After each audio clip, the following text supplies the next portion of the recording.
issues, quirks, nagging, teething issues because of the new display, because of new design. If you remember, the iPhone 4 had the antenna gate, the iPhone 6 had the bend gate where it was a bit soft, and no, not in this housing, obviously this is a replacement. But with every major shift in design for Apple, there always seems to be a major issue after release, so it's always good to wait it out. Now, for example, for me personally, when you're getting a new car, a new platform that has just been developed, there always seems to be a major issue with it. For me, it was the oil consumption on my A4 fixed in the next year's model. And oh boy, this one does not need to be said, the price. The number one reason why most people will not be buying the iPhone 10. But it's just ridiculous how expensive this thing has got. And by buying it, you're basically telling Apple that that's okay. And really, I don't think it is. I think it's a little bit overpriced for what it is. The competitors have very similar displays at a lower price point, because that's essentially what you're paying for with the iPhone 10, the display. And I think it's completely ridiculous to pay $150 just to go from 64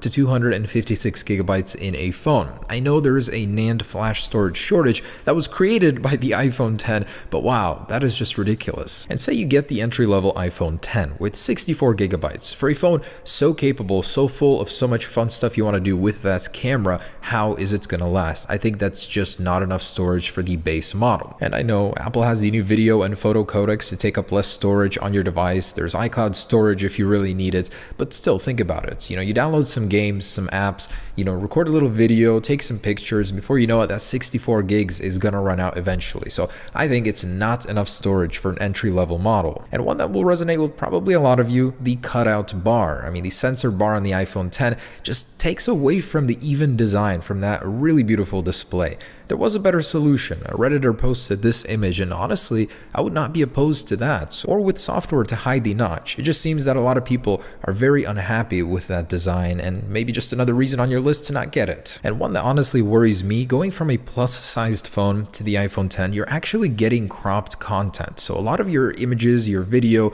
is going to be smaller because the display is slimmer. It's more in line with the iPhone 7 display. Yes, it's taller, but your content will still appear a little different.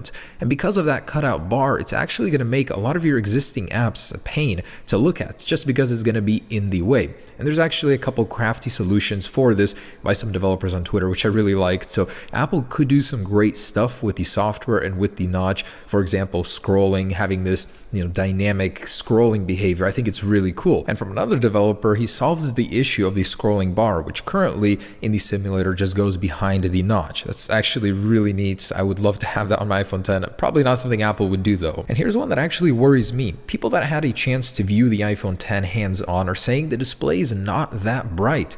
Compared to the Galaxy Note 8, the iPhone 7 Plus, which has the same rated nits as the iPhone 10 at 625, appears very dim in a very brightly well-lit room. So I'm definitely hoping the next generation fixes that, but for now, that's an issue we're gonna have to deal with. And the whole Face ID thing. Face ID has its own conveniences, say your fingers are wet or dirty and you can't scan it normally with Touch ID, but it also has its detriments as well. Compared to Touch ID, you're gonna have to look at your phone every single time to unlock it, and it doesn't seem as fast as Touch ID to me. I'll definitely have to test that though. And I really hate the fact that Apple is forcing you to buy things to use your iPhone 10 naturally. First off, fast charging can't be activated without this expensive power brick, and you can't even plug in your brand new iPhone 10 into your MacBook without having to buy an adapter or new cable. And for those still on the fence, here's something to make you a little bit more optimistic about your current device. If you have an iPhone 7 or 6s, these are still benchmark chart toppers. They are incredibly fast. Yes, in comparison to the new one, it's a little bit slower seemingly on paper, but